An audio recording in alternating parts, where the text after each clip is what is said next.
Howdy, ladies and gentlemen. Welcome to Minecraft Snapshot 19w03b. This is a follow-up and mostly a bug fix snapshot to the A snapshot we saw yesterday. However, there have been some pretty big changes to composters. One in particular that I want to show you is pretty significant and will have some redstone implications. So let me just show you first of all, you can now use red and brown mushroom blocks as compost in the composters. So that makes a lot of sense because you could only use the mushroom stem block before, so they fixed that. So yeah, that's one minor change, but the bigger change, which I really wanted to show you, is this. So composters can now be moved by pistons, which is awesome because if you remember, the composters also output a redstone signal. So if I get out some redstone dust here, you can see, yeah, this outputs a redstone signal, and the composter can also interact with hoppers at the same time. So this is the first block to my knowledge that can actually do that. We did have the cauldron before, but I think this composter, now that it can be moved by pistons, will actually replace the cauldron because it's cheaper, and also it's cheaper to make, and also it can output a signal between 1 and 8, whereas the cauldron is only between 1 and 3.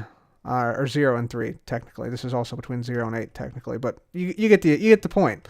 It's much better than a cauldron in terms of like what you can do with it. So the composter is a pretty useful redstone block now, especially that can be moved by pistons. Let me sort of demonstrate here. Let's say we wanted to have like some sort of progress bar here. And like every time the player completes an action, there's like a redstone signal that gets sent. So we'll just show this right here. So I basically have cake going into the composter, so that it will compost every time, and every time I tap on this block, every time I change the note block sound here, then this thing will activate. And so yeah, this makes for a very easy progress bar, as you can see. And so yeah, every time it goes up, and then finally it gets to the end right there, and then it will activate the sound, and then it resets. So that's what's really useful. You can use it to like reset things, and now I can, if I hit this again, I can restart the whole sequence. I can also make a moving one over here. So this is a composter that moves and does the same thing. So this would be useful if you wanted like the progress bar to be hidden, for instance. So there you go. That's your progress bar, and then it hides it. And then if I put it in again, obviously since I have this set up like this, it doesn't do anything the first time. But now you'll see it's at 3, and it hides it, and then it's at 4, and it hides it, and it's at 5, and etc. And then eventually, once you get to the end here, it will totally reset. So we should see that pretty soon. There we go. Yep. And so now it's reset. So yeah, it reached the maximum point, and now it's reset. So yeah, a lot of really cool stuff you can do with this, especially like moving this like around like a room and having potentially like different inputs and things. Yeah, a lot of really interesting possibilities with this thing. So yeah, composter now movable by pistons. Very, very awesome. Finally, a few other minor things I wanted to mention that I didn't mention in the previous snapshot videos. First of all, the campfire light level has increased from 9 to 15. So if we take a look at F3 here, and we shift to not take damage on the campfire, yeah, you can see, yeah, light level is 15 at the campfire block. So it is now comparable in light level to a torch. Also, it has new particle effects along with the new model. So occasionally you'll see like a spark shoot out of this thing. So let's just see. Yeah, there's a couple right there coming out of the campfire.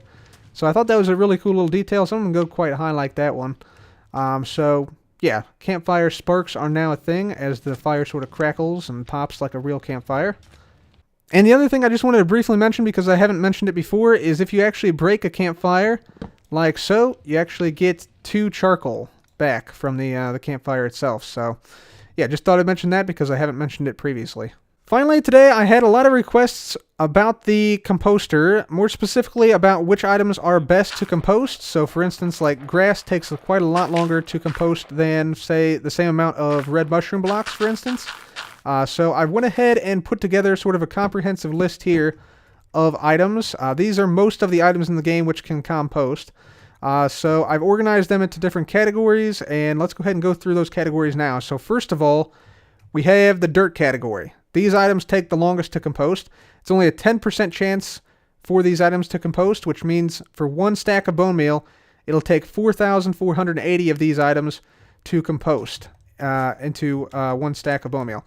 So basically, those items are beetroot seeds, dried kelp, grass, melon seeds, leaves, pumpkin seeds, saplings, seagrass, the berries, and the wheat seeds. So those take a lot to make any bone meal at all.